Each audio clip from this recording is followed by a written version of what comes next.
आप सबका मैं क्रांतिकारी इस्तकबाल करता हूं, आपको जय भीम और लाल सलाम कहता हूं। दोस्तों, मैं यहाँ बैठा हुआ था तो सोच रहा था, कहने को बहुत कुछ है, बताने को कुछ भी नहीं है। कहने को बहुत कुछ इस तरह से है कि हमारे शिक्षकों ने जो है पारी संभाल ली है। तो एक बात तो सुचिता ने कह दी कि ये अपना आंदोलन तो बता रहे हैं, अपने खिलाफ होने वाला आंदोलन नहीं बता रहे हैं। लेकिन खासियत यही है जेएनयू की, इसीलिए हम आपके बीच आए हैं। आपको कुछ बताने नहीं आए हैं, आप हमसे ज्यादा समझदार हैं। और हमको भी आपकी उम्र में लगती थी कि हमको दुनिया की सबसे ज्यादा समझ है, और आपको भी लगनी चाहिए कि हम ज्यादा समझते हैं। हम बस इस सॉलिडेरिटी मीटिंग में इसलिए आए हैं कि हमारे लिए कोई करके गया और आप अपनी आने वाली पीढ़ी के लिए कर रहे हैं। जेएनयू एक सिलसिला है। अगर हम समझते हैं कि जेएनयू एक विश्वविद्यालय है तो शायद हम जेएनयू को नहीं समझ पा रहे हैं। जेएनयू एक स्पिरिट है। जेएनयू नाउम्मीदी के इस दौर में एक उम्मीद है, इसलिए हम आपके बीच में आए। और इसमें कोई दो राय नहीं है कि आप जीत जाएंगे। ये जो चारों ऑफिस बेरर हैं हमारे कॉमरेड, आप जीतेंगे। आप नहीं जीतेंगे, फिर जेएनयू जीतेगा। बस मैं आपसे 2-3 बात कहूंगा। पहला तो ये कि अभी कॉमरेड रोहित ने रजत दत्ता को याद किया। हम लोग यूनिवर्सिटी हड़ताल किए थे और ये जो जेएनयू एडमिन के सामने टी पॉइंट है, वहाँ पे हमने उनकी गाड़ी रोक दी। सर दोपहरी में जो है जा रहे थे, मस्ट भी डायबिटीज पेशेंट रहे होंगे। बहुत तेज उनको गुस्सा आया। बोले तुम लोग यूनिवर्सिटी क्यों बंद किए हो? बोले कि अपने अधिकार के लिए बंद किए हैं, पूरे एटीट्यूड में। बोले कि क्या क्या नाम है? बोले शौक से लिख लीजिए। वो सीधा वाइस चांसलर के पास गए, बाय नेम कंप्लेन कर दिया। सब जो है संगठन से 2-2 लोगों को फाइन हो गया। देखिए, समझदार वाइस चांसलर और मूर्ख वाइस चांसलर में क्या फर्क होता है, ये हम आपको बताते हैं। समझदार वाइस चांसलर जो है वो ये जानता है कि किसी भी स्थिति में भद हमारी पिटनी है, तो इज्जत बचा लेते हैं। उस वक्त के वाइस चांसलर बहुत समझदार थे। शिक्षक को समझाया, कंप्लेन किया, फाइन किया, और जब एडमिशन लेने के लिए दोबारा रजिस्ट्रेशन के लिए गए तो एडमिशन बोला कि फाइन दो। बोले फाइन तो नहीं देंगे, माफी मांग लेंगे। तो बताइए सावरकर और भगत सिंह में क्या फर्क रहेगा? यही तो फर्क है। इसीलिए हमने कहा कि जेएनयू एक सिलसिला का नाम है। तो जो है वाइस चांसलर कहा ठीक है, किसी को बताना मत, फाइन हम भर देते हैं। एक तो जो टीचर यहां साथ खड़े हैं, हमारी लड़ाई में हमेशा खड़े रहे, हम इनके खिलाफ भी लड़े हैं। दूसरा कि वही टीचर जिनके खिलाफ हम लड़ते हैं, जो हमको सिखाते हैं, वही सिखाते हैं कि लड़ो, सच के लिए लड़ो, न्याय के लिए लड़ो। और आजकल एक वर्ड बहुत मीडिया में चलता है ना, सनातन। क्या है सनातन? संघर्ष ही सनातन है। जब से यह सृष्टि बनी है, जब तक यह सृष्टि रहेगी, अगर कुछ सनातन है तो संघर्ष है। इसलिए संघर्ष करने से कभी मत घबराइएगा, चाहे उसका परिणाम कुछ भी हो। और जब हम जेल गए तो सबसे ज्यादा मुखर वॉइस के तौर पे अगर कोई लड़ रहा था तो रजत दत्ता लड़ रहे थे। यहां से हम उनको याद कर रहे हैं। इसीलिए हमने कहा कि जेएनयू एक सिलसिला है, और उस सिलसिले में हमको 2-3 बात समझनी है। ये कोई नई बात नहीं है। हम लोग यहाँ कुछ हजार लोग बातचीत कर रहे हैं, और ब्रह्मपुत्रा के सामने लाल बेंच पे बैठ करके 3-4 लोग कह रहेगा ये वामपंथियन सब जो है ना, इनको कोई काम नहीं है। भाई अब तो मैं कांग्रेस में हूं। तो ये ना हमेशा होता है, कुछ लोग लड़ते हैं, कुछ लोग उस लड़ाई का फल खाते हैं, और कुछ लोग फल खाने के बाद भी उसका मजाक उड़ाते रहते हैं। इसकी परवाह मत कीजिए, लड़ते रहिए। और कोई बाहर मुझे पूछता है, मेरी अंग्रेजी बहुत अच्छी है, बहुत शानदार है, इतनी अच्छी है कि मैं आज तक उसको बोलने का हिम्मत नहीं जुटा पाया। और जेएनयू से मेरा जो कहिए एक ना लव हेट रिलेशनशिप है, मोहब्बत भी इतनी भी है और गुस्सा भी कभी कभी बहुत आता है। हम बताते हैं 18 में पीएचडी करके हम पहली बार किसी पब्लिक इवेंट में आए, 8 साल के बाद पहली बार आए। और वो इसलिए आए हैं कि हमको लगा ये जेडीयू में आज तक हुआ ही नहीं, सरकार हमारे खिलाफ होती है। एडमिनिस्ट्रेशन का एक हिस्सा हमेशा स्टूडेंट मूवमेंट के साथ होता है, क्योंकि जेएनयू का एडमिनिस्ट्रेशन कोई बाहर से आकर के नहीं बनता है, जेएनयू के ही टीचर और जेएनयू के ही कर्मचारियों से बनता है। तो जब हम जेएनयू बोलते हैं तो ये सिर्फ विद्यार्थियों का नहीं, विद्यार्थियों का, कर्मचारियों का, शिक्षकों का, पेड़ों का, पौधों का, पहाड़ों का, लाइब्रेरी का, क्लासरूमों का जेएनयू है। और ये जो मानसिकता है ना आज जो हमारे ऊपर थोपी जा रही है कि देश अलग है, देशवासी अलग है, एडमिनिस्ट्रेशन अलग है, स्टूडेंट अलग है, ये जो मानसिकता है इसी को कहते हैं गुलाम मानसिकता। और हमको नागरिक से लगातार गुलाम बनाने की कोशिश की जा रही है। जब हम ऊपर से जाते रहते हैं कभी कभी तो जेएनयू में आज भी सबसे ऊंची कोई चीज दिखती है तो वो लाइब्रेरी दिखती है, और मन में एक सुकून रहता है कि चलिए आज भी जेएनयू का एडमिनिस्ट्रेटिव बिल्डिंग लाइब्रेरी से छोटा है। जिस दिन एडमिनिस्ट्रेटिव बिल्डिंग लाइब्रेरी से बड़ा हो जाएगा उस दिन जेएनयू नहीं रहेगा, इस बात को याद रखिएगा।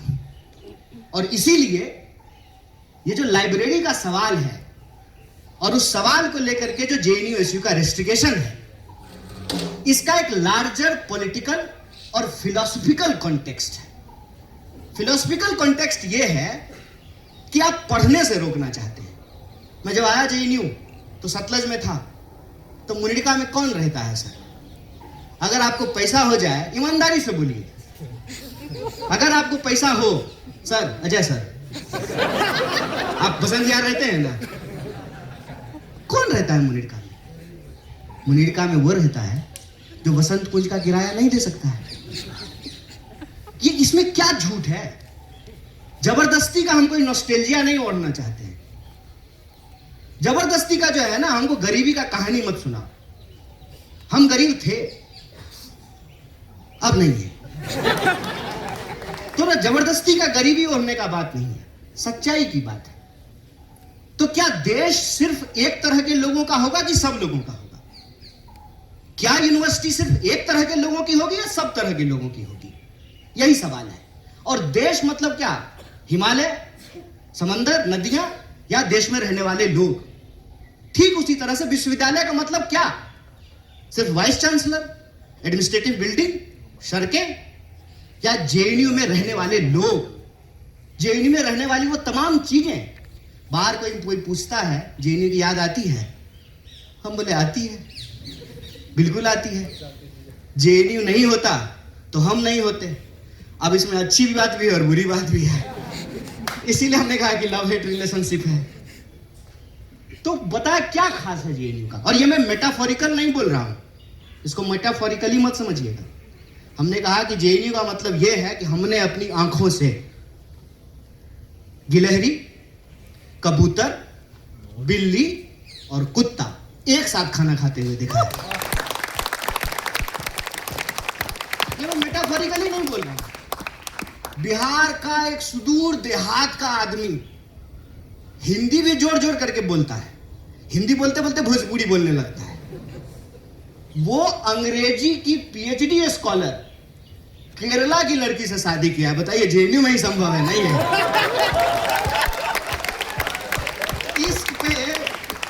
इश्क पे जो है मैम ने जो है कविता कही, ये इश्क जो है आपके होने का, आपके बीइंग का, आपके वजूद का, कि तुम ही तुम नहीं हो, हम भी हैं। देश प्रधानमंत्री नहीं होता है, सिर्फ प्रधानमंत्री नहीं होता, हम भी हैं। विश्वविद्यालय सिर्फ वाइस चांसलर नहीं होता है, हम भी हैं। और क्या मांग रहे हैं? पढ़ने के लिए जा रहे हैं। कौन जाता है? पिटते हैं सारे लोग, आप में से सारे लोग पिटे होंगे पढ़ने के लिए। कौन पढ़ना चाहता है, किसको पढ़ने में मजा आता है, खेलने में मजा आता है, सिनेमा देखने में मजा आता है, रील देखने में मजा आता है, रील बनाने में मजा आता है, पढ़ने में किसको मजा आता है? ये सारे टीचर यहाँ बैठे हुए हैं। सर हम लोग तो खूब इनकलाब जिंदाबाद करते थे और कई बार समय पे असाइनमेंट तो नहीं जमा करते थे। और ये जो रेस्टिगेट हुए हैं ये किसी एवरेज स्टूडेंट से कम ही लाइब्रेरी जा पाते होंगे बेचारे। ये तो दूसरे के अधिकार के लिए रेस्टिगेट हुए।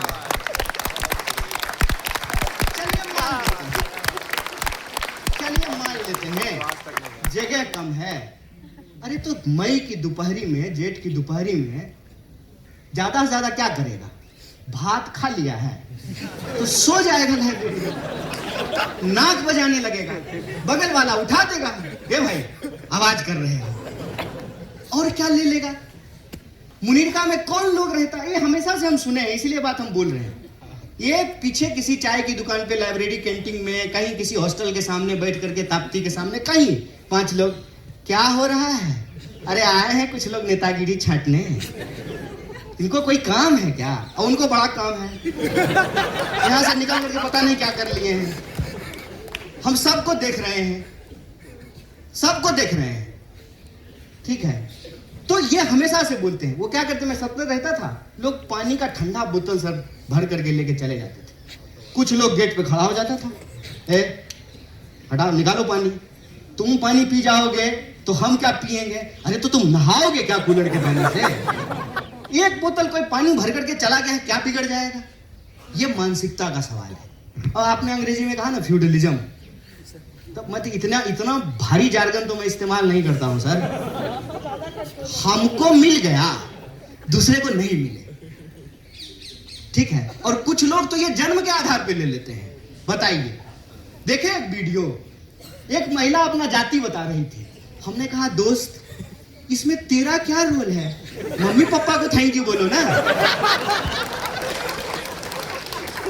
किसी के पैदा होने में, बताइए मेरे पैदा होने में मेरा क्या रोल है? अब उसके आधार पर मुझे कुछ मिल गया है तो ये गिनाने वाली बात है। और मजेदार बात जान लीजिए, सिर्फ इतने तक नहीं रुकते हैं, और दूर चले जाते हैं, कोई और महान चीज से अपने आप को जोड़ देते हैं। राम परशुराम, कोई ऋषि मुनि, पता नहीं कहां चले जाते हैं। अरे कुछ अपने लाइफ में भी तो पैदा कर लो, कुछ अपने जीवन में अचीवमेंट कर लो ताकि अपना परिचय बता सको। माना कि तुमने मेहनत करके जेएनयू में एडमिशन लिया, बहुत धन्यवाद, तुम्हारी काबिलियत, तुम्हारे मेरिट को सैल्यूट। तुम उतना ही मेरिटोरियस है जितना मेरिटोरियस देश के प्रधानमंत्री हैं, माना। और इतना मेरिटोरियस है कि इजराइल के प्रधानमंत्री को इंप्रेस करने के लिए डांस कर रहे हैं। हमने कहा देखिए यही ट्रेडिशन है। अब देखिए दो सिलसिला है, एक सिलसिला जेएनयू का सिलसिला है। यहां श्रीमती इंदिरा गांधी के बारे में बोला जा रहा था और हम चुपचाप सुन रहे थे। यह जेएनयू का सिलसिला है। और एक सिलसिला आदरणीय वाइस चांसलर, क्या नाम है उनका? अच्छा, शांति श्री तो एक तो और तो कुछ समय के बाद से ना ऐसे वाइस चांसलर आ रहे हैं सर कि उनका नाम लेने के लिए डिक्शनरी खोलना पड़ेगा। तो एक उनका सिलसिला है, जेएनयू के विरोध का सिलसिला। ये आइडिया का लड़ाई है। उसमें क्या है ना कि प्रधानमंत्री डांस करते हैं इजराइल को इंप्रेस करने के लिए, वाइस चांसलर डांस कर रहे हैं प्रधानमंत्री को इंप्रेस करने के लिए। और क्या हो रहा है मुझे बता दीजिए तो जरा। एडमिनिस्ट्रेशन में लेटने का कंपटीशन है सर। ऐसा नहीं कि नॉर्मल झुक करके साष्टांग प्रणाम करना है, जमीन को चाट चाट करके कुआं खोद देना है वहां पर। तो एक जेएनयू की संघर्ष की परंपरा और एक ये सिलसिला है। एक जो है ना नमस्ते सदा वत्सले की परंपरा है कि संघर्ष मत करो, माँ बाप के कृपा से अपनी जाति गिना दो, कुल धर्म के नाम से जो है अपना धर्म गिना दो, दूसरे के कर्म को अपना कर्म बता करके अपना अधिकार सुनिश्चित कर लो। माना कि तुम बहुत मेरिटोरियस हो, हम भी थे, हमको कौन सा जो है फ्री में नंबर दे करके जेएनयू में एडमिशन हो गया था। सर आप इंटरव्यू में थोड़ा भी मदद किए थे हमको। इंटरव्यू दे दिए तो कहते हैं पटनायक सर पहले क्यों नहीं बताया जी, हम बोले पहले बताते तो क्या होता? नहीं नहीं, वैसे ही पूछ रहे हैं, वैसे इंटरव्यू तुम्हारा बहुत अच्छा गया है। हम बोले बहुत अच्छा टीचर है, इंटरव्यू के बाद कह रहे हैं। आप सभी तो मेरिटोरियस है ना, ये चारों जो जीत के आए हैं ये मेरिटोरियस नहीं है? ये भी तो आए हैं एडमिनिस्ट्रेशन का एग्जाम दे करके, ये भी तो एंट्रेंस निकाल करके आए हैं, ये भी तो पढ़ते हैं। इनको कौन से अनुकंपा पे एडमिशन हो गया है? तो हम प्रवेश कर गए हैं, ट्रेन में हमको जगह मिल गई है, दूसरे को नहीं बैठने देना है। ये वही मानसिकता है। किसी तरह से मेरिट नहीं भी हो, जात दिखा के, धर्म दिखा करके, पांव पकड़ करके, सत्ता के सामने नतमस्तक हो करके कोई जगह पा लिए हैं, दूसरे को नहीं घुसने देना है। ये वही मानसिकता है। ये वही मानसिकता है जिसमें द्रोणाचार्य ने ये तय कर दिया कि अर्जुन को तो सिखाएंगे, एकलव्य को नहीं बताएंगे। ये वही मानसिकता है। और यही वो मानसिकता आपको रोज देखने को मिलेगी कि हम सतलज में आ गए हैं ना, हम मुनीरका में रहने वाले किसी गरीब आदमी को अपने वाटर कूलर से पानी नहीं पीने देंगे। हम जेएनयू में आ गए हैं, हम किसी और को लाइब्रेरी में नहीं पढ़ने देंगे। याद रखिएगा कि आप जेएनयू में ऐसे नहीं आ गए हैं, हम जेएनयू में ऐसे नहीं आ गए हैं। ऐसे ही नहीं जो है हम जेएनयू में एक दिन प्रेसिडेंट हो गए, और ऐसे ही नहीं जो हमको सरकार पकड़ करके जेल में डाल दी। हमारे पीछे लोग लड़े थे, इसलिए कन्हैया कुमार बन करके यहां खड़े हैं।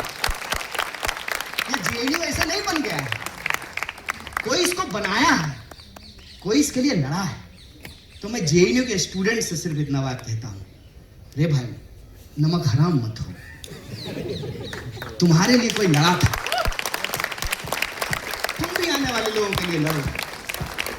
और आज ना ये शुरुआत है, ये वाटर टेस्टिंग है, इस बात को याद रखना।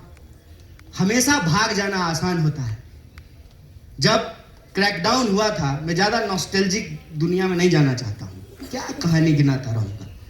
आज की लड़ाई है, नया सवाल है, और बहुत सारी चीजें बदल गई हैं। मुझे यहीं आकर के बहुत कुछ अजीब लग रहा है। जैसे कि पानी जब मिला पीने के लिए, हमने कहा कि भाई स्टूडेंट यूनियन के प्रोग्राम में आजकल बिस्लरी का बोतल मिलता है, उसके बाद चाय मिला, उसके बाद इनको भी मिल रहा था। हम बोले तो गजब है। और आप जितने लोग सामने बैठे हैं, मैं बमुश्किल किसी को जानता हूं। एक हम अपने शिक्षकों को जानते हैं, लव हेट रिलेशनशिप, और दूसरे वो गार्ड साहब जो हमारे साथ हैं, यही रह गए हैं। उसी तरह से आप भी बहती हुई नदी का पानी है, आज है कल चले जाएंगे। यह परंपरा कायम रहनी चाहिए, यह सिलसिला कायम रहना चाहिए, यह वजूद बना रहना चाहिए कि कल को फिर जेएनयू की सीढ़ियों पे खड़ा होकर के कोई नौजवान इश्क करने की हिम्मत करे और सत्ता की आंख में आंख डाल करके सवाल पूछने का हिम्मत करे।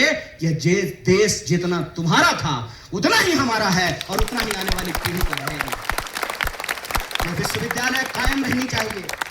यह विश्वविद्यालय उस सपने को जीता है जो सपना इस देश का संविधान हमको दिखाता है।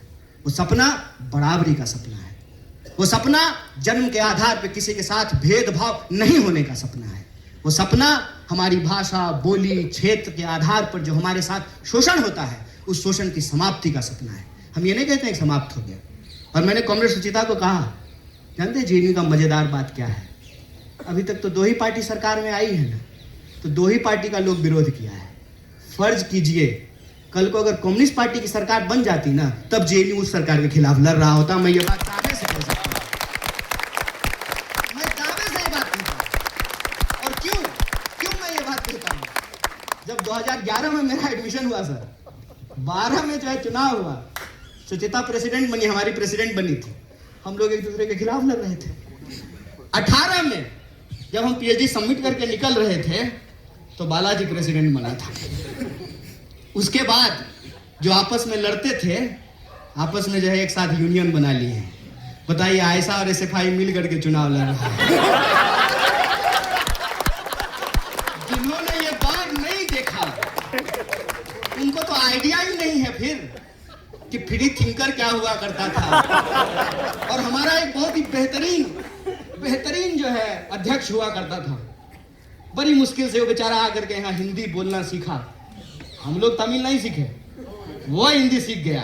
वो अपने भाषण में बोला था एक बात जा करके, और मुझे आज तक वो बात याद है। बोला, इधर आकर के लोग बोलता है हम असली लाल है, हम गाना लाल है, ये स्टूडेंट यूनियन है कि एशियन पेंट की दुकान है?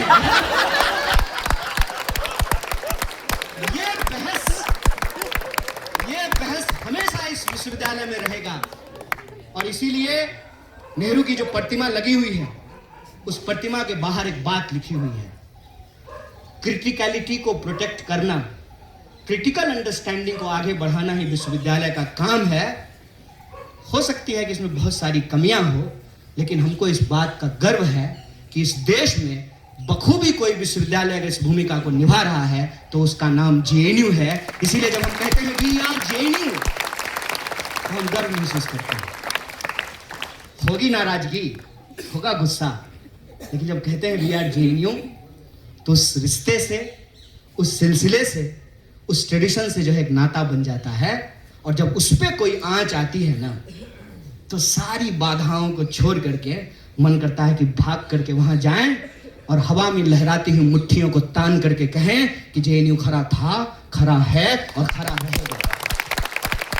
ये इसलिए खरा रहेगा कि कल को फिर से काला हांडी सिखाया हुआ कोई नौजवान जिसको ना हिंदी आती है ना अंग्रेजी आती है, उसको उड़िया बोलते हुए अफसोस नहीं हो। एक बिहार के किसी देहात से आया हुआ नौजवान, नॉर्थ ईस्ट से आया हुआ नौजवान, कश्मीर से आया हुआ कोई नौजवान, केरल से आया हुआ कोई, अब वो तो हम हैं ही सर, तो ना नहीं young sir, age is number, young is feeling. तो हम ये कह रहे हैं कि वो सिलसिला कायम रहना चाहिए। और ये जो पूरा का पूरा मसला है लाइब्रेरी का, इसको यूं समझ लीजिए कि ये ना वाटर टेस्टिंग है।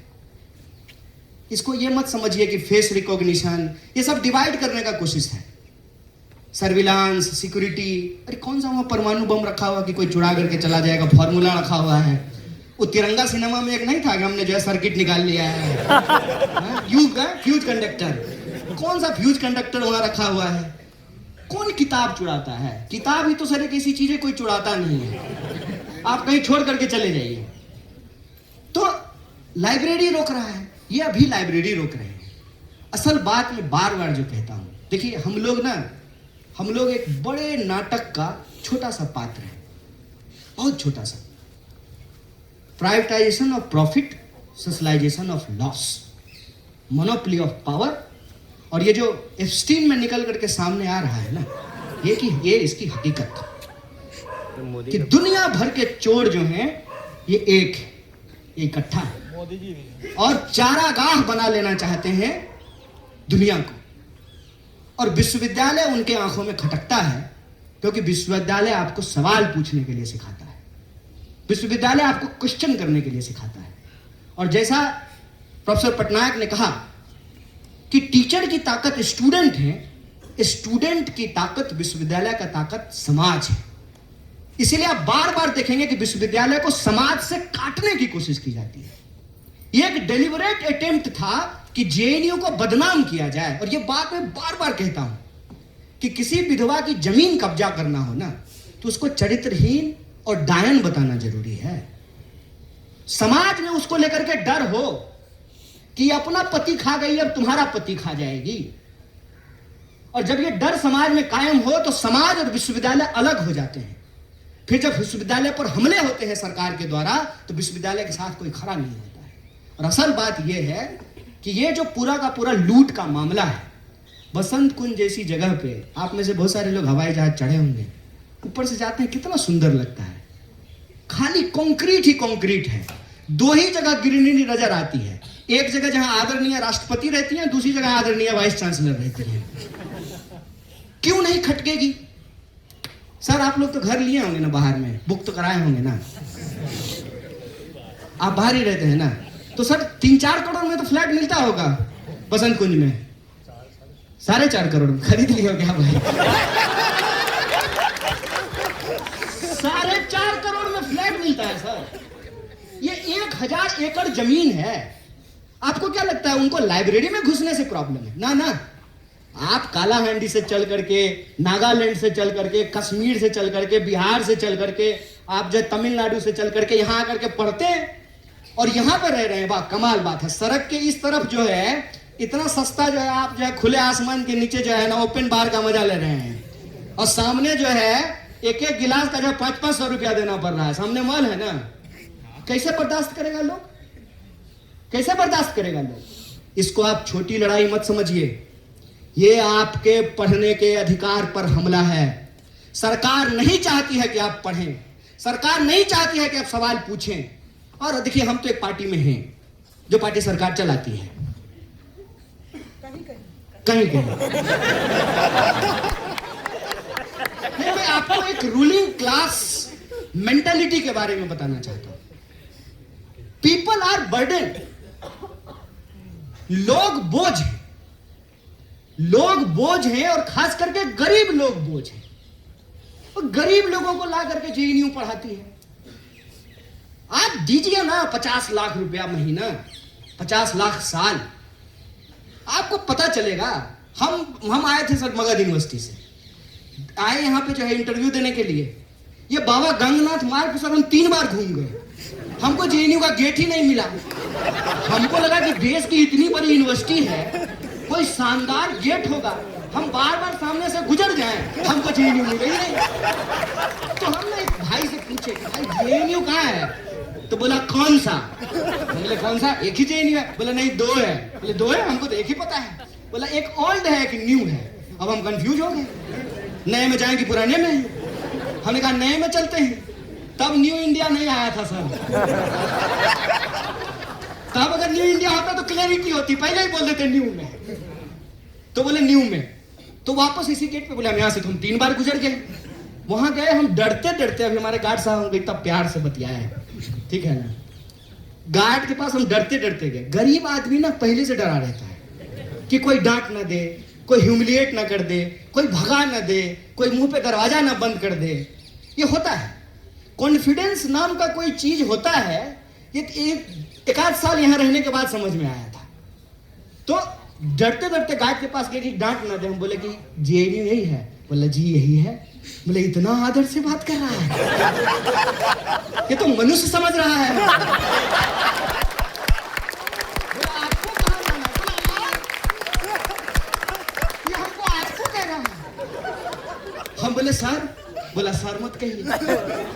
बोले नहीं आप सर हैं, हमको सबको सर कहने की आदत है।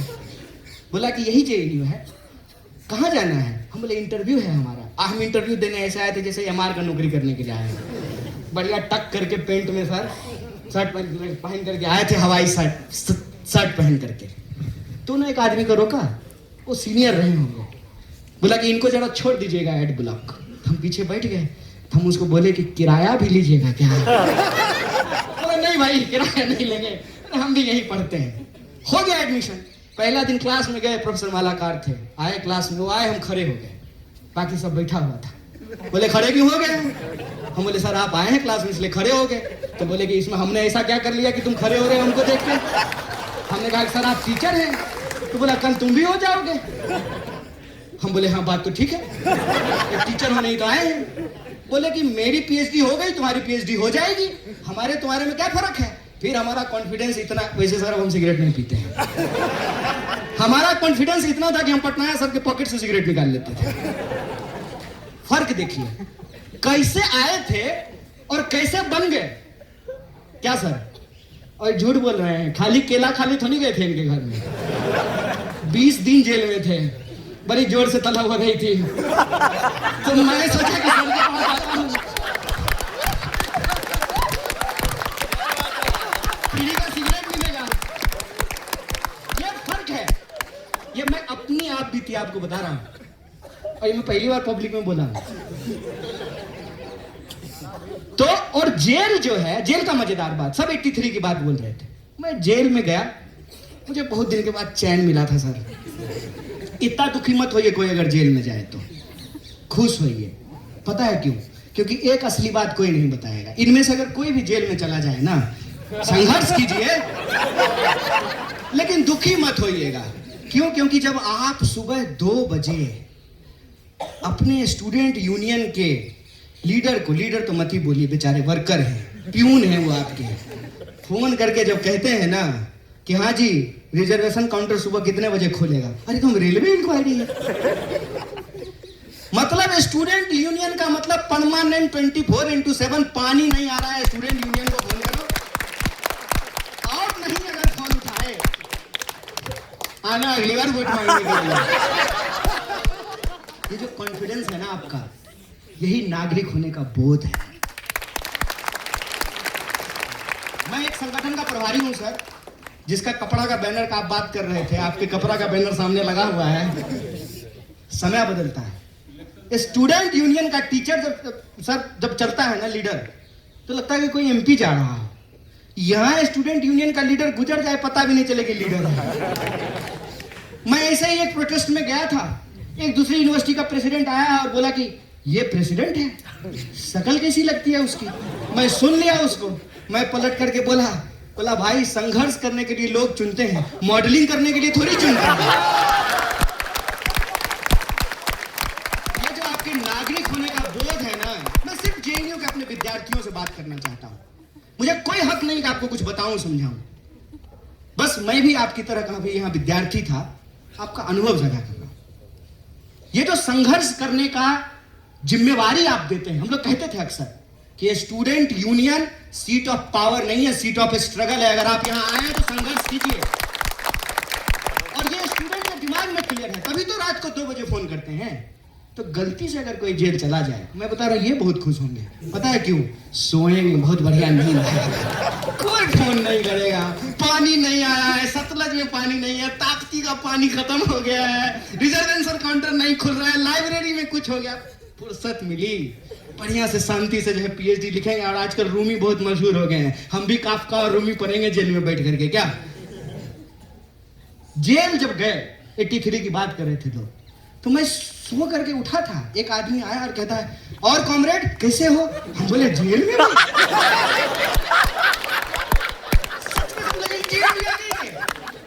वो आदमी आया, बोला कि अरे घबराओ नहीं। बोले नहीं घबरा तो नहीं रहे, घबराना होता तो जेल में थोड़ी होते, घबराना होता तब थोड़ी जेल में होते। घबरा गए तब कहां, घबरा गए तो सरकार में होते, जेल में थोड़ी होते। तो जो है वो आया, बोला कि अरे हम भी आए थे यहाँ पे, तुम्हारे जो है ना टीचर मलाकार और पटनायक, उन लोगों के साथ हम भी आए थे। बोले आप क्या करने आए थे? अरे सेनेडाई हुआ था, लोगों को जेल भेज दिया गया था, हम भी आए थे जेल में। तो हम बोले अभी क्या है? बोले अभी हम जेल कमिश्नर हैं, पूरा जेल हमारे ही अंदर है। मैं ऐसे ही नहीं बोल रहा हूं कि जिनको लगता है कि जेएनयू यूनिवर्सिटी है, वो जेएनयू को नहीं जानते हैं। जेएनयू का इतिहास, मुंह जवानी जेएनयू के एक एक ईंटों पर दर्ज है, एक एक क्लासरूम के बेंचों पर दर्ज है। और जो लोग यहां आए, उनका सौभाग्य, वो उनकी जिंदगी के सबसे बेहतरीन दिनों में से एक है। इसीलिए प्यार और रंज, हिट कि इतना कुछ कर लेने के बाद भी, हाँ, सबसे ज्यादा क्रिटिसिज्म अगर कहीं से हो सकता है तो जेएनयू से ही होता है। और इसके लिए मुझे आपसे कोई शिकायत नहीं है, मैं आपको सैल्यूट करना चाहता हूं। आप अपने स्पिरिट को इसी तरीके से कायम रखिए। देश में एक यूनिवर्सिटी तो ऐसी है जो आज भी लोगों की रीढ़ की हड्डी को सीधा करता है, जो सत्ता के आंख में आंख डाल करके सवाल पूछता है, जो कहता है कि नहीं मानेंगे, तुम जो चूरन बेचोगे ना वो नहीं खरीदेंगे।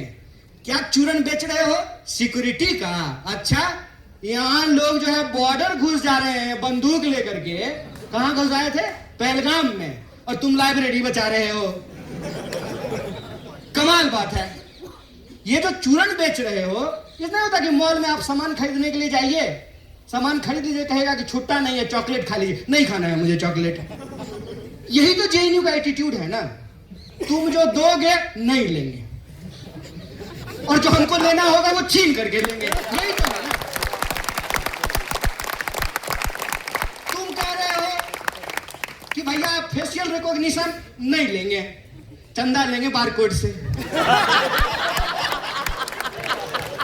आप लोगों ने कॉन्ट्राडिक्शन पकड़ा। सर डायलेक्टिक्स पढ़ाए हैं आप लोग, डायलेक्टिक्स देखे। बोला कि जो है फेशियल रिकॉग्निशन नहीं मानेंगे, लेकिन चंदा अब QR का कोड से लेंगे। तुम्हारे हिसाब का डिजिटल इंडिया नहीं चलेगा, हमारे हिसाब का डिजिटल इंडिया चलेगा।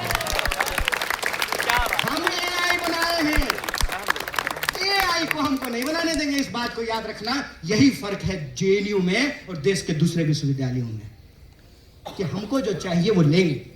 और मैं आपको एक आंदोलन की याद दिला देना चाहता हूं। वाईफाई को लेकर के हम लोग संघर्ष किए सर, और वाईफाई को लेकर के मैं 3 पोजीशन बताता हूं मेरे 7 साल के JNU के अनुभव में। जब आ रहा था, कंप्यूटर हंस रही है सुचिता, बहुत जबरदस्त विरोध हुआ, मशीन आएगा रोजगार चला जाएगा, इसीलिए जो है कंप्यूटर नहीं आना चाहिए। उसके बाद JRF आया, लड़ करके JRF का पैसा बढ़ा है। JRF का पैसा बढ़ते ही सर ब्रह्मपुत्रा में मोटरसाइकिल लगाने की जगह नहीं, और देखते देखते जो है डिलीवरी बॉय सुबह शाम ये मुगल दरबार वाला भी डिलीवरी करने लगा। रूम नंबर 107 ब्रह्मपुत्रा ओल्ड की एक्सटेंशन। समाज बदलता है, हम भी बदलते हैं। फर्क यह है कि हम बदलाव के खिलाफ नहीं हैं, लेकिन बदलाव हमारी शर्तों पर होगा। हम विकास के खिलाफ नहीं हैं, लेकिन विकास हमारी शर्तों पर होगा। बदलाव के नाम पर तुम अगर मेरे ऊपर कुछ थोपना चाहते हो, और यूनिवर्सिटी का जो बुनियादी कैरेक्टर है कि ये एक्सक्लूजनरी नहीं होगा, इंक्लूसिव होगा। बताइए अगर ऐसी यूनिवर्सिटी होती कि बंबू गेट लगा होता, जैसे टोल गेट पे लगा होता है, तब तो हम नहीं दे पाते इंटरव्यू। हमको गेट ही नहीं मिल रहा था, और गेट पे अगर गलती से पहुंच भी जाते, गार्ड जोर से हप कर देते तो लौट के चले जाते, कौन पढ़ेगा। हम BHU में मेरा एडमिशन हुआ, मैं आपको बता देता हूं, BHU में मेरा एडमिशन हुआ, हम BHU में एडमिशन ही नहीं लिए। इतना भव्य विश्वविद्यालय था ना सर, हमको लगा इतना दूर घर से यहां रहेंगे कैसे। इतना भव्यता से दिक्कत नहीं है, बनाइए ना भव्य। इस लाइब्रेरी को इतना और ऊंचा बना दीजिए, या इतनी ही एक और बिल्डिंग कोशिश कर दीजिए। अरे आपसे ज्यादा तो मिडेवल टाइम का शासक लोग ज्यादा समझदार था। एक कुतुब मीनार बना लिया था, उसके बगल में दूसरा कुतुब मीनार बनाने का कोशिश कर रहा था, है कि नहीं। इतने साल के बाद सर 70 में यूनिवर्सिटी बनी, 69 में, तब से लेकर के अब तक एक और बिल्डिंग बना लीजिए ना बगल में, और देख लीजिए जो बैठने की जगह की कोई कमी नहीं होगी। कौन कहता है कि हम बदलाव के खिलाफ हैं? बदलाव के खिलाफ कोई हो सकता है? कोई नहीं हो सकता है। कौन विकास के खिलाफ है? नहीं है। लेकिन आप बदलाव किसकी शर्तों पे करना चाहते हैं? यूनिवर्सिटी का बेसिक कैरेक्टर क्या है? यूनिवर्सिटी का बेसिक कैरेक्टर अगर इंक्लूसिव है तो हम बदलाव के खिलाफ नहीं है। यूनिवर्सिटी का बेसिक कैरेक्टर अगर एक्सक्लूसिव है तब हम बदलाव के खिलाफ होंगे, क्योंकि वो बदलाव हमारे लिए नहीं है। वो बदलाव फिर प्रधानमंत्री का विकास मतलब देश का विकास ना भैया। प्रधानमंत्री का विकास मतलब देश का विकास नहीं होता है। प्रधानमंत्री के चढ़ने के लिए 8,500 करोड़ का हवाई जहाज है, इसका मतलब इस देश के तमाम लोगों के चढ़ने के लिए 8,500 करोड़ का हवाई जहाज नहीं है। रेलवे में लोगों को टिकट नहीं मिलता है, भूख से लोग मर रहे हैं, सांप काटने से लोग मर जा रहे हैं, और 5 ट्रिलियन की इकोनॉमी बनी है। यहां बैठे हुए इकोनॉमिस्ट इतने बड़े रोहित दलाल, 5 ट्रिलियन की इकोनॉमी है। अब 5 किलो अनाज लेने के लिए 80 करोड़ लाइन में लगे हुए हैं। बताइए देश इतना मजबूत हो गया कि 80 करोड़ लोग कौन है जो 5 किलो अनाज लेने के लिए लाइनों में लगे हुए हैं सर। तुम कहते हो, ये आखिरी बात में बोल रहा हूं, तुम कहते हो कि JNU धर्मशाला बना दें। मेरा एक जिगरी संगी दोस्त है, ये कंफ्यूज मत होना भाई। विचारधारा के आधार पर संबंध नहीं बनते हैं। विचारधारा रहते हैं, विरोध भी रहता है, सहमति रहती है, और सहमति रहती है। ये क्या लगता है ये लोग आपस में नहीं लड़े हैं? खूब लड़े हैं। और आप लोग आपस में नहीं लड़ेंगे? लड़ेंगे। सह अस्तित्व में जीवन है। तो मेरा एक संगी दोस्त था, उससे मुझे बहस करने में बहुत मजा आता है। तो सतलज गेट पे जो है खा करके हम लोग स्पेशल डिनर के पास आ जाते थे, एकदम टहलते टहलते। बहुत समय था ना, उस समय इंस्टाग्राम था नहीं और रील बनाने आता नहीं था, और वाईफाई भी नहीं था सर हॉस्टल में। और वाईफाई को लेकर के जो है तो संघर्ष भी नहीं हुआ था, तब तो कंप्यूटर का ही विरोध हो रहा था। बाद में वाईफाई फ्री हो गया, सब लोग अपना लैपटॉप खरीद लिए, JRF मिल गया, बाइक खरीद लिए, आजकल अपने कमरों में रहते हैं। हेलो सर चैट पे ही होता है। सतलज से ब्रह्मपुत्रा जब गए तो चाय जाना है यादव जी की दुकान पे पीने के लिए, तो फेसबुक पे इनबॉक्स करता था, चाय पीने चलोगे? बोले इतने में तो खटखटा के कह दोगे ना बगल वाले कमरे में, ये चैट पे बोलने का क्या जरूरत है। आजकल पर्चा भी सर व्हाट्सएप पे लिखा जाता होगा, आई गेस प्रेसिडेंट बताएंगे क्या। है ना? बहुत अच्छी बात है। तो संगी मेरा जिगरी दोस्त है। संगी जिगरी दोस्त कहता था तुम लोग बहुत खराब लोग हो। हमने क्या? तुम लोग वामपंथी लोगों का यही प्रॉब्लम है। क्या प्रॉब्लम है? ये बाहर के लोग आकर के जो यहाँ पानी ले जा रहे हैं और तुम इनको बढ़ावा दे रहे हो। जेएनयू धर्मशाला है क्या? हम बोले 5 मिनट पहले तुम हमको विधर्मी कह रहे थे। 5 मिनट पहले तुम हमको विधर्मी कह रहे थे और 5 मिनट बाद तुम हमको कह रहे हो जेएनयू धर्मशाला है। दोनों में से एक बात बोलो ना। या तो धर्म मानते हैं, धार्मिक लोग जो है रहते हैं जेएनयू में, या धर्म विरोधी लोग रहते हैं। भाई ये जेएनयू में पढ़ने वाले, ये जेएनयू एसयू, ये लोगों के पढ़ने के अधिकारों के लिए लड़ रहा है और तुम लोग कहते हो जेएनयू एसयू अय्याशी करता है। दोनों में से कोई एक ही बात होगा ना। और एक बात यह है कि तुमको सबको नहीं देना है और जेएनयू को ना इसकी जितनी ताकत और जितनी कुवत है ना ये सबको देना चाहता है। इसीलिए जब हम कहते हैं वी आर जेएनयू मतलब हम सबका जेएनयू है। और जब जेएनयू में कोई सवाल होता है, जेएनयू के ऊपर कोई हमला होता है, तो हम अपनी विचारधारा, अपनी पहचान, अपना संगठन, उन तमाम चीजों को छोड़ करके इकट्ठा हो जाते हैं। यही जेएनयू की ताकत है। और आज भी हम इस बात के लिए खड़े हैं कि जेएनयू को बचाना मतलब उस सपने को बचाना कि यह देश हम सबका है। देश का मतलब देश के 140 करोड़ लोग होते हैं और भारत माता का मतलब भारत में रहने वाले लोग होते हैं। विश्वविद्यालय का मतलब विश्वविद्यालय में रहने वाले लोग होते हैं, चाहे वो स्टूडेंट हो, कर्मचारी हो, टीचर हो, नदी हो, पहाड़ हो, पेड़ हो, क्लासरूम हो, उससे विश्वविद्यालय बनता है। ये हम सबको बचाने की लड़ाई है। इसमें आप पूरी ताकत से लड़िए, हम भी पूरी ताकत से कंधा मिला करके आपके साथ खड़े रहेंगे। और इस बात को याद रखिएगा, मैं खास करके अपने चारों ऑफिस बेरर को कहना चाहता हूं और आप सबके बिहाफ पे कह देता हूं, फॉर्मर जेएनयू प्रेसिडेंट्स के बिहाफ पे कहता हूं, करंट जेएनयू एसयू को, ये सीट ऑफ स्ट्रगल है और आप 4 लोग नहीं हैं। जब क्रैकडाउन हुआ 2016 में, अफरा तफरी मच गई, हर गेट पे पुलिस खड़ी थी, तो एक हमारे टीचर यही पढ़ाते हैं SSS में, सिगरेट पी रहे थे। क्या हाल है? तो ठीक है सर, पिलाइए। क्या सोच रहे हो? बोले सर समझ में नहीं आ रहा है, बड़ा माहौल खराब है। एक फोन काटते हैं दूसरा फोन आ जाता है। अभी यहीं पे जो है दिल्ली पुलिस के भी स्टाफ घूम रहे थे, आज नाम नहीं लेंगे, नौकरी चली जाएगी। तो हम पूछे क्या माहौल है? बोला सर माहौल तो बहुत खराब है, हर तरफ से लोग जमा है, कभी भी हमला हो सकता है। हम बोले सर पता नहीं क्या करें। बोले सुनो, यही शब्द था उनका और यही मैं आपके सामने दोहरा रहा हूं। सुनो, ये मत सोचना कि तुमको 1000 लोगों ने वोट दिया है, ये मत सोचना कि तुम्हारे संगठन में 10-15 लोग हैं, ये मत सोचना। ये सोचना कि तुम जेएनयू एसयू के प्रेसिडेंट हो। और जब हम जेएनयू एसयू कहते हैं ना, तो ये 2016 में नहीं है, ये आज़ादी के पहले शुरू होता है और ये तुम्हारे मरने के बाद भी कायम रहेगा। तुम उस परंपरा के वाहक हो। इस बात को याद रखना, इस बात को याद रखना कि तुम सिर्फ 1000 स्टूडेंट के प्रेसिडेंट नहीं हो, तुम 8000 स्टूडेंट के प्रेसिडेंट हो, चाहे वो एबीवीपी से भी जुड़ा हुआ क्यों नहीं है, चाहे वो तुमको वोट दिया या नहीं दिया, तुम पूरी यूनिवर्सिटी के प्रेसिडेंट हो। और तुम अगर भागे तो पूरा का पूरा यूनिवर्सिटी डिमोरलाइज होगा। तुम्हारे कंधे के ऊपर अब ये जिम्मेवारी है कि उस विरासत को, उस परंपरा को, उस सिलसिला को कायम रखो जिसको हम जेएनयू एसयू कहते हैं। तो आप 4 लोग नहीं हैं, आप जेएनयू एसयू हैं। और इस वाइस चांसलर को ये कहना चाहते हैं कि आप यहां से पढ़ी हैं।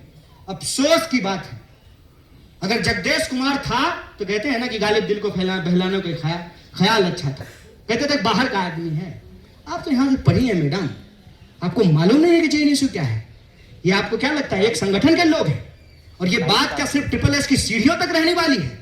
आज यहां से हम आपको ऐलान करते हैं कि अगर आप जेएनयू को बहाल नहीं करेंगे, पूरे के पूरे जेएनयू की विरासत के बिहाफ पे ये बात कहते हैं।